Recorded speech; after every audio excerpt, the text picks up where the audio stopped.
أما بعد قال الله في كتاب مكنون لا يمسه إلا المطهرون صدق الله العظيم. وقال النبي صلى الله عليه وسلم إن الله يرفع بهذا الكتاب أقواما ويضع به آخرين أو كما قال عليه الصلاة والسلام. کتابوں میں جو افضل ہے اسے قرآن کہتے ہیں. کتابوں میں جو افضل ہے اسے قرآن کہتے ہیں. اتارا ہے اسے جس نے اسے رحمان کہتے ہیں. اتارا ہے اسے جس نے اسے رحمان کہتے ہیں. اور بسا لیتا ہے اس کے 30 پاروں کو جو سینے میں. بسا لیتا ہے اس کے 30 پاروں کو جو سینے میں. زمانے بھر میں اس کو حافظ قرآن کہتے ہیں. حکم مستحکم و معزز اساتذہ کرام،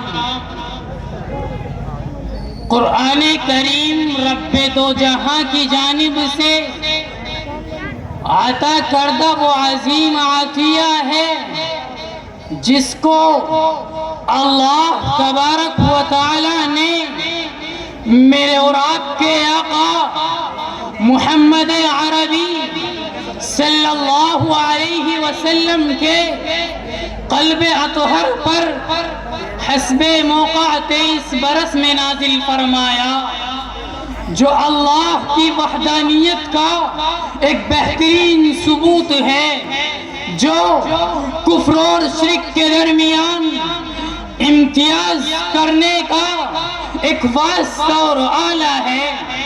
بلکہ یوں کہہ لیجئے کہ یہ مقدس کتاب زندہ جاوید رہنما ہے، جس کی وجہ سے کائنات عالم کا نظام برقرار ہے.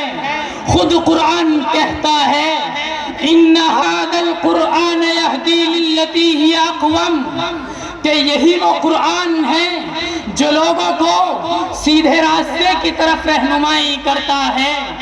یہی وہ قرآن ہے جو لوگوں کے دلوں میں ایمان کا بیج بوتا ہے. یہی وہ قرآن ہے جو سچائی اور امانت داری کا درس دیتا ہے. یہی وہ قرآن ہے جس کی برکت سے کل قیامت کے دن حافظ قرآن کے والدین کو سورج سے بھی زیادہ روشن تاج پہنایا جائے گا. اسی پر بس نہیں، بلکہ میں یہ بھی بتا دینا چاہتا ہوں کہ یہی وہ قرآن ہے جس نے محمد بن عبداللہ کو محمد الرسول اللہ بنا دیا. یہی وہ قرآن ہے جس نے ابن ابو قحافہ کو ابو بکر صدیق بنا دیا. یہی وہ قرآن ہے جس نے نعمان بن ثابت کو امام اعظم بنا دیا. یہی وہ قرآن ہے جس کی برکت سے یحییٰ بن ادریس کو شافعی کے معزز لقب سے نوازا گیا. اور مجھے کہنے کی اجازت دیجئے تو میں کہوں گا، اگر قرآن نہ ہوتا تو یہ زمین و آسمان نہ ہوتے. اگر قرآن نہ ہوتا تو شمس و قمر نہ ہوتے. اگر قرآن نہ ہوتا تو بھائی بھائی کے درمیان اخوت نہ ہوتی. اگر قرآن نہ ہوتا تو 1,24,000 انبیاء کرام کو اس دنیا میں نہ بھیجا جاتا. خلاصہ کلام یہ کہ اگر قرآن نہ ہوتا تو آج ہمارے پاس کچھ بھی نہ ہوتا. حضرات محترم، اللہ تبارک و تعالی نے اپنے اس مقدس کلام کو ایسے وقت میں نازل فرمایا جبکہ عرب کے اندر فصحا اور بلغا کا ایک جمع غفیر موجود تھا، زبان پر ان کو کامل عبور حاصل تھا، ان کا ادنا سے ادنا فرد بھی اپنے فصاحت و بلاغت کے جادو سے لوگوں کو مسحور کر دیا کرتا تھا۔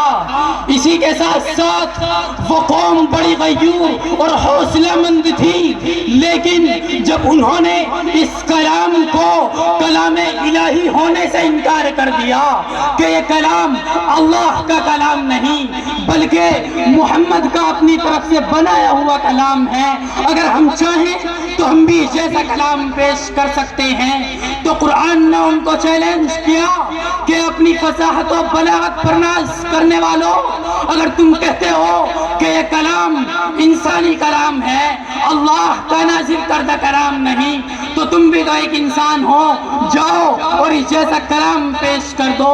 میرے دوستو، ایسی غیور اور باہمیت قوم کو للکارنا کوئی کھیل نہیں تھا، لیکن جب قرآن نے ان کو چیلنج کیا تو ان کی عقلیں خراب ہو گئیں، دماغ باہر آ گیا اور وہ اس قرآنی چیلنج کو قبول نہ کر سکے۔ حاضرین انجمن، قرآن کا یہ چیلنج صرف اہل عرب کے لیے ہی نہیں تھا، بلکہ اس چیلنج کا تعلق قیامت تک آنے والے تمام افراد سے ہے۔ یہ چیلنج آج بھی ان لوگوں کو للکار رہا ہے جو لوگ اس مقدس قرآن کے خلاف اپنی ناپاک سازشیں استعمال کر رہے ہیں کہ وہ میدان میں آئیں، ان کے لیے راستہ بالکل صاف ہے اور اس چیلنج کو قبول کر لیں۔ لیکن یاد رکھیے، رب کعبہ کی قسم، یہ زمین پھٹ سکتی ہے، آسمان ٹوٹ سکتا ہے، حتیٰ کہ نظام کائنات درہم برہم ہو سکتا ہے، لیکن قیامت کی صبح تک اس چیلنج کو کوئی قبول نہیں کر سکتا۔ سچ کہا ہے شاعر نے کہ ہے قول خدا ارشاد نبی، فرمان نہ بدلا جائے گا۔ ہے قول خدا ارشاد نبی، فرمان نہ بدلا جائے گا، بدلے گا زمانہ لاکھ مگر قرآن نہ بدلا جائے گا۔ وما علینا الا البلاغ۔